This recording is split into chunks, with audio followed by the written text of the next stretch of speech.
Main कून के बिली के बच्चे दिलचस्प होते हैं। उन्हें छोटा से बड़ा होते हुए देखें। आप हैरान होंगे कि वो कितनी तेजी से बढ़ते हैं।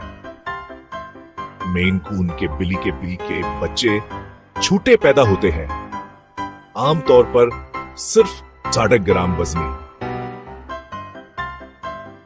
लेकिन धोखा ना खाएं, 3 महीनों में वो साइज में दोगुना हो जाते हैं। बड़े के कान और जौरकीले झाड़ीदार दम नजर आने लगती है, अटैक नौराने लगती है।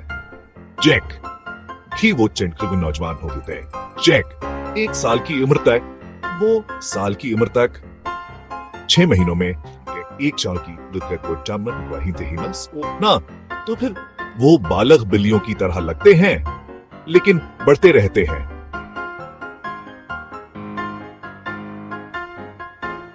मेन कून्स तकरीबन 3 से 5 साल की उम्र में मुकम्मल साइज तक पहुंच जाते हैं, जिनका वजन 8 किलो तक होता है। उनके रोएं दार कोट घनी हो जाती है और उनकी शख्सियत चमक उठती है। बली के बच्चे की शरारत से लेकर परस्कून प्यार करने वाले बालगों तक, ब्रेक टाइम। मेन कून्स हर मरहले पर देखने में खुशी देते हैं।